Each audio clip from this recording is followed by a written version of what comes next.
বারবার তাকায়, নিজের চেহারাটা তোলে, মুখ মোবারকটা তোলে, আমার নবী বারবার তাকায়। আল্লাহ বলে, জিবরাইল আমার রাসূলকে গিয়ে জানিয়ে দাও, হাবিবকে জানিয়ে দাও, পয়গম্বরকে জানিয়ে দাও, আমার দোস্তকে গিয়ে জানিয়ে দাও, কাদনারা তাকাল্লুবা ওয়াজহিকা ফিস সামা, আমার নবী নামাজে দাঁড়িয়ে বারবার যে তাকাচ্ছেন, আমি আল্লাহ পাক আমার নবীর তাকানোটা আমি আল্লাহ পাকও দেখতে পাই। একটু জোরে বলতে হবে, সবাই মিলে বলেন সুবহানাল্লাহ। আমার নবী নামাজে দাঁড়িয়ে আসমানে তাকায়, আল্লাহ বলে, হাবিব আপনি যে দেখেন এটা আমি আল্লাহও দেখতে পাই। আপনি আমি যদি নামাজে দাঁড়িয়ে বারবার আসমানের দিকে মুখটা তুলি, ওপর দিকে চেহারা করি, আসমানের দিকে তাকাই, ওর নামাজ হবে না মাকরুহ হয়ে যাবে? কথা বলে না, নামাজ মাকরুহ হয়ে যাবে, সন্দেহযুক্ত কারাহাত হয়ে যাবে। নামাজ পড়তে গেলে বারবার আসমানে তাকানো যাবে না, মাথা চুলকানো যাবে না, হ্যাঁ চেন টানা যাবে না, পকেট যাবে না। কি আমরা তো অনেকে করি, নামাজ পড়তে পড়তে অনেকে দেখি মাথা চুলকানো, মোবাইল বন্ধ করছে পকেট থেকে বার করে। একদিন আমি এক জায়গায় দেখেছিলাম, নামাজ পড়তে পড়তে একটা ছেলে ফোন এসে গেছে। আমরা অনেক সময় কি করি, ফোন এসে গেলে হাতটা পকেটে ঢুকিয়ে বন্ধ করার চেষ্টা করি না? আমার ডিস্টার্ব হচ্ছে, কারণ না ডিস্টার্ব না। আমি নিজে দেখেছি, ও পকেট থেকে ব্যাটা ফোন বার করছে, হ্যালো আমি নামাজ পড়ছি রে, হ্যাঁ বলে পকেটে রেখে আবার সেজদায় চলে গেল। বিশাল বড় নামাজ, নামাজ পড়তে বলতে হ্যালো আমি নামাজ। রাসূল করিমকে আল্লাহ হুজুর তাকিয়েছেন, আল্লাহ যে হাবিব দেখতে পাচ্ছে। ও জিবরাইল আমার রাসূলকে জানিয়ে দাও, হাবিবকে জানিয়ে দাও, পয়গম্বরকে জানিয়ে দাও, আমার হাবিবের দোস্তকে তুমি গিয়ে এই কথাটা জানিয়ে দাও, আমার নবী নামাজে দাঁড়িয়ে বারবার যে তাকাচ্ছেন, কেন তাকাচ্ছেন এটা আমি আল্লাহ জানি বুঝি। কেন আমার নবী পাক আসমানে তাকায় আর মনে মনে কল্পনা করে, ভাবে, ও আল্লাহ বাইতুল মুকাদ্দাসকে যদি না হয়ে আমার বাপ আমার দাদা ইব্রাহিমের ইসমাইলের তৈরি খানায় কাবা যদি কেবলা হতো কতই না ভালো হতো। ও জিবরাইল আমার রাসূলকে গিয়ে জানিয়ে দাও, আমি আল্লাহ খুব তাড়াতাড়ি এই কেবলাকে পরিবর্তন করে চেঞ্জ করে আমি আমার নবীকে খুশি করে দেব। একটু জোরে হবে, কিবলাতান তারদাহা। প্রথমে আপনাকে বলেছিলাম সমস্ত নবীরা আল্লাহকে খুশি করতে চায়, আল্লাহ নবীকে খুশি করতে চায়। কোরআন আল্লাহ বলেছে, হাবিব জিবরাইল বলে দাও আমি চেঞ্জ করে খুশি করাবো। হুজুর খুশি হয়ে গেলে নামাজ ছেড়ে দিয়েছে, শেষ করে ফেলেছে। কিন্তু দিন যায় রাত আসে, রাত যায় দিন আসে, কেবলা পরিবর্তনের হুকুমটা আসছে না, আইন আসছে না, জিবরাইল আসছে না, আইনটা আসছে না। আমার নবী পাক ভাবছেন, আল্লাহ আপনি তো বলেন কেবলা পরিবর্তন করার মাধ্যম দিয়ে আপনার নবীকে খুশি করিয়ে দেবেন, খুশি করিয়ে দেবেন, কিন্তু কবে করবেন এটা আমার আল্লাহ তিনি বলেন নাই। আমি কি বোঝাতে পারছি? আল্লাহ বলেছেন চেঞ্জ করবো, কিন্তু কবে করবেন আল্লাহ বলেন। কারণ আপনার খুব টাকার দরকার, খুব টাকার দরকার। একটা লোককে গিয়ে বললেন, ভাই খুব বিপদে পড়েছি, তুমি কিছু ধার দেবে? ঠিক আছে দেব। ঠিক আছে দেব বলেছি, কবে দেব তা বলেছে নাকি? কালও দিতে পারে, কিয়ামতের আগেও দিতে পারে। হ্যাঁ আপনি খুশিতে চলে এলেন, পরে আপনার মনে হবে বললাম তো ছেলেটাকে বললো দেবে, তা কবে দেবে রে বাবা? মনে হবে না হবে? রাসূল ভাবছেন, আল্লাহ আপনি তো বলেন কেবলা পরিবর্তন কবে করবেন। ভাইয়ের আমার, এখনকার দিনকাল যা জামানা পড়ে গেছে, এখনকার বর্তমানে যে জামানা সিচুয়েশন চলছে, কাউকে 10 টাকা দান করেন ঠিক আছে, ধার দিলে পাওয়া যাবে? কথা বলেন না, পুরো ঝেড়ে নিচ্ছে এখন, শুধু ঝেড়ে লাভ। ধার দিলে পাওয়া যাবে, এমনি আপনি দান করেন সে নেবে। ধার দিয়েছেন পরে পাওয়া খুব, আমি নিজে পস্তাচ্ছি। একটা ছেলে এসে বললো, ভাইজান খুব বিপদে পড়েছি, দেন দিয়ে চড়ে, আল্লাহ সর্বনাশ বেটা, আমি এইটা দিয়ে গেলে ওইটা দিয়ে পালিয়ে যায়। হ্যাঁ আমি ওকে দেখিয়া শুধু ভাবি সেই ওমর ফারুকের কথা। আল্লাহ ওমরকে এরকম নিয়ামত দিয়েছিলেন, হযরত ওমর যে রাস্তা দিয়ে যেতেন ইবলিস শয়তান পর্যন্ত ওনার ভয় অন্য রাস্তা ছেড়ে পালিয়ে যেত। সুবহানাল্লাহ। আর আমি বেটাকে আমি দিয়ে দিলে ওইটা দিয়ে পালা, কথাই বলে না, দেখতেও পাই না। অথচ আমার কাছে এক একটা সময়, এক এক দিন জোহরের নামাজ, জুমার নামাজ, আসরের নামাজ, মাগরিবের নামাজ পড়ে তারপর বাড়ি যেত। বুঝছেন কতক্ষণ সময় কাটাতো এরকম ছেলে। আমি আজ পর্যন্ত তাকে কখনো বলি নাই যে ভাই তুমি দাও, কেন বলি না? আমার প্রয়োজন হয়নি, দরকার হয়নি, চলে যাচ্ছে।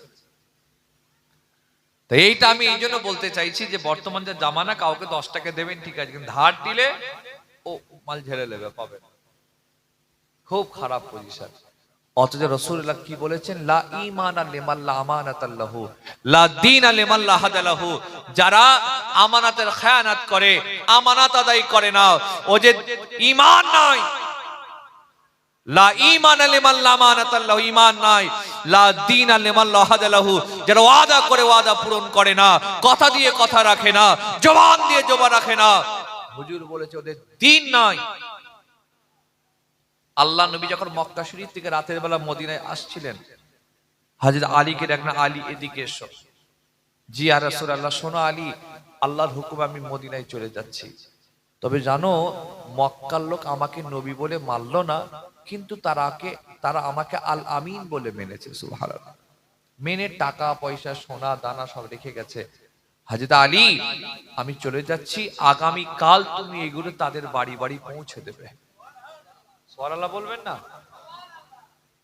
দেখছেন তো, আর আমি আপনি হলে এক দেশ ছেড়ে আরেক দেশে যাচ্ছি, ও আবার রাখে নাকি, সব নিয়ে চলছে। কি ঠিক বলছি না ভুল বলছি গো? আজ আমাদের সমাজে দেখেন না, মসজিদের টাকা, মাদ্রাসার টাকা, ঈদগার টাকা, জলসার টাকা এরকম ঝেড়ে লাই, এরকম লোক আছে না? না। বহু জলসা কমিটি জলসা করে টাকা বাঁচলে দীঘায় বেড়াতে যায়। যে একটা কমিটিকে জিজ্ঞেস করছি, তোমরা এইসব, ভাইজান এত মেহনত করি, এত দৌড়ঝাঁপ করি, মেহনতের একটা মজুরি আছে না? না, এগুলো আমাদের মজুরি। ওইটা এই যে দৌড়ঝাঁপ চালাতল, এই তোর মাইক প্যান্ডেল লাইট জেনেটা, হুজুর দাওয়াত কম ঝামেলা, এই যে এর একটা মজুরি, ওই একটু বেড়াতে ঘুরি, একটু এনজয় করে এলাম।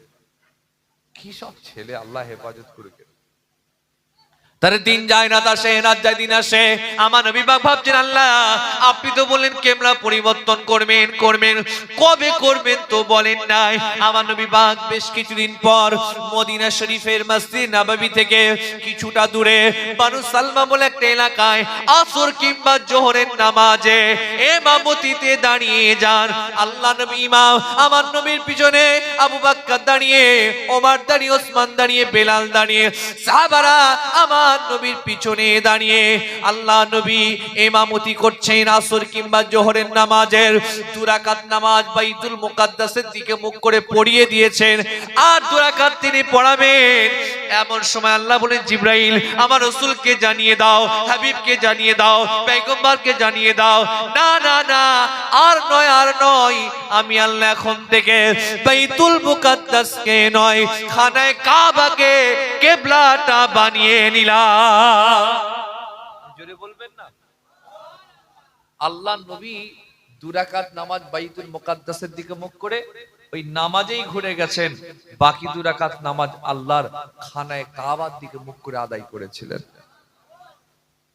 আচ্ছা, আমাদের মসজিদের ইমাম, আপনাদের মসজিদের ইমাম যদি 2 রাকাত নামাজ পশ্চিম দিকে মুখ করে আর 2 রাকাত নামাজ পূর্ব দিকে মুখ করে পড়ে, ওই ইমাম সাহেবের চাকরি থাকবে না যাবে? কথা বলে না। এমনি তো আমাদের সমাজে ইমামদের কোনো সম্মান নেই, কিছু কিছু মসজিদে ইমামদের কোনো সম্মান নেই, সব নাই, কিছু কিছু মসজিদে ইমাম মুয়াজ্জিনের কোনো সম্মান। ইমাম মানে মসজিদ ঝাড় দেবে, পরিষ্কার করবে, হ্যাঁ, ধুলো ঝাড়বে, কাপড়, এই মসজিদের বেডশিট ইত্যাদি ইত্যাদি মুসাল্লা পরিষ্কার করবে। ইমাম মানে কমিটির সভাপতি সেক্রেটারির কথায় উঠবে বসবে। ঠিক বলছে না ভুল বলছে? মুয়াজ্জিন মানে মসজিদ ঝাড় দিয়ে বলো। মসজিদে ধুলো পড়ে থাকলে লোকজন ইমাম মুয়াজ্জিনকে বলে না? বলে না। কি করছে, ঝাড় দাওনি ময়লা? আপনারা বলেন মসজিদ কার ঘর? সবাই মিলে বলেন, জোরে বলেন। মসজিদ আল্লাহর ঘর। আর আপনি আমি বান্দা কার?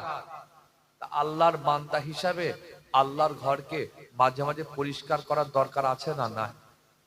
ওরা কেন করবে, আমাদেরও তো করার দরকার মাঝে মাঝে। একটা ছোট্ট শিখিয়ে দিই আপনাদের, মাঝে মাঝে আল্লাহর ঘরকে পরিষ্কার করবেন, মাঝে মাঝে আল্লাহর ঘরকে ক্লিন করবেন, মাঝে মাঝে আল্লাহর ঘরকে ঝাড় দেবেন। এই নিয়ত করে দেবেন, আল্লাহ আমি আপনার ঘরের ধুলো বালি নোংরা ময়লাগুলো পরিষ্কার করছি, আপনি আমার জীবনের গোনাগুলোকে পরিষ্কার করে দেন। এরকম নিয়ত করে আল্লাহর ঘর ঝাড় দিলে উপকার আছে না নাই? ফায়দা আছে না নাই? দেবেন নাকি? ইনশাআল্লাহ মাঝে মাঝে দেবেন, আল্লাহর ঘর পরিষ্কার করবেন। একটা কথা মনে রাখবেন, যে যত বেশি আল্লাহর ঘর ঝাড় দেয়, আল্লাহ তার দিলের ময়লা তত বেশি পরিষ্কার করে দেয়। সুবহানাল্লাহ। দেবেন মাঝে মাঝে, কি অসুবিধা? রাসূল কারীম কিবলা পরিবর্তন হয়ে গেছে, হুজুর ঘুরে গেছেন, রাসূলও ঘুরেছেন, সাহাবারা ঘুরেছেন। আল্লাহ নবী নামাজ শেষ করলেন, সাহাবাদের প্রশ্ন করলেন, তোমরা ঘুরলে কেন? হে আবু বকর, ওমর, উসমান, আলী, বেলাল, তোমরা কেন ঘুরলে? সাহাবারা বললেন, ইয়া রাসূলুল্লাহ, কেন ঘুরেছি জানি না, আপনি আমাদের ইমাম, আপনি ঘুরে গিয়েছেন, সেই জন্য আমরাও ঘুরে গেলাম। কেন ঘুরেছেন জবাবটা আপনি দেবেন। প্রিয় ভাইরা আমার, এইভাবে কথা বললে রাত পার হয়ে যাবে। আল্লাহ আমার নবীকে কি মাকাম দিয়েছেন, আসমান দিয়েছেন, এটা বলে শেষ করা তো যাবে না। কোন নবী আমার আল্লাহকে ডাইরেক্ট দেখেননি, কোন নবী আমার আল্লাহকে চামড়ার চোখে দেখেননি। আদম নবী আমার আল্লাহকে ডাইরেক্ট তিনি দেখেন নাই। মুসা নবী আমার আল্লাহর সাথে তুর পাহাড়ে কথা বলেছিলেন, কিন্তু তিনি আমার আল্লাহর দিদারটা পাই নাই।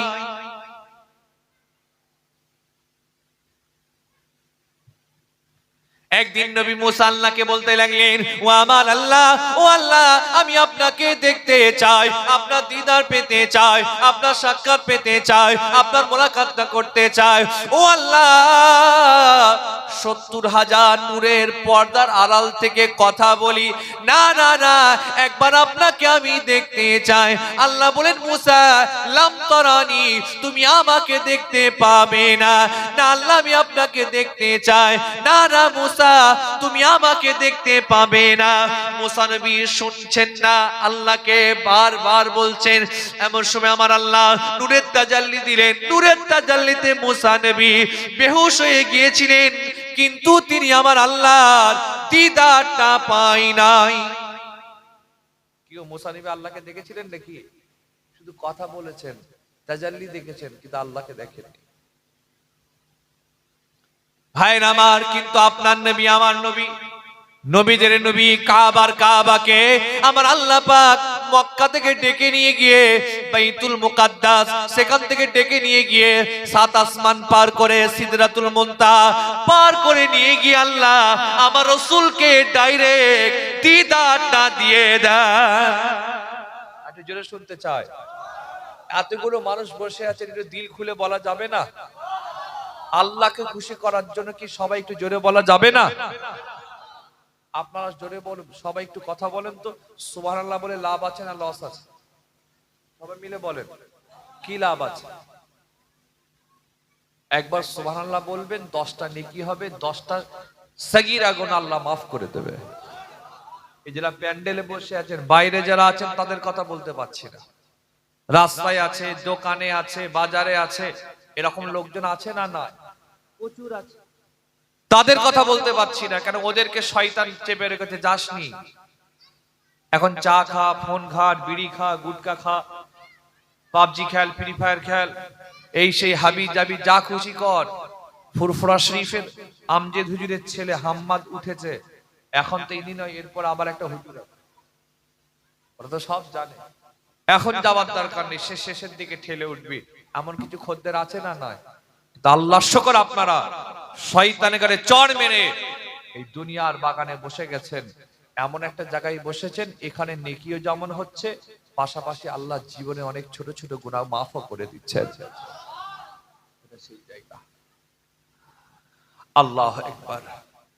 এখন যা জামানা পড়ে গেছে, বলেন তো, আল্লাহর দলে লোক বেশি না শয়তানের দলে লোক বেশি? হক কথা বলেন না রে বাবা। আল্লাহর দলে না শয়তানের দলে? ইবলিস শয়তানের দলে লোক বেশি। ইবলিস মাঝে মাঝে গর্ব করে, আল্লাহ তোমার থেকে আমার দলের লোক বেশি। আমার দলের লোক, আমার দলে কিছু কিছু লোক আছে যারা তোমার দলে যায় না, কিন্তু তোমার দলের লোক আমার দলে আসে। কি গো, আছে না? না, আল্লাহর দলেও আছে শয়তান। আল্লাহ তোমার দলের লোক আমার দলে আসে, কিন্তু আমার দলে এমন কিছু লোক আছে তোমার দলে জীবনে যায় না। আল্লাহ হাসেন আর বলেন, শোন, আমার বান্দা ভুল করে ফেলেছে, হয়তো করে ফেলবে, কিন্তু তওবা বলে একটা দরজা খোলা আছে। যখনই তওবা করবে, আমি আল্লাহ সব গুনাহ মাফ করে দেবো। এই তওবাটা জিন্দা অবস্থায় করতে হবে না মরার সময় করতে হবে? কথা বলে না। তো এখনই তো করতে হবে তওবা। কোনো গ্যারান্টি আছে আপনার কিংবা আমার আগামীকাল সূর্য দেখবে?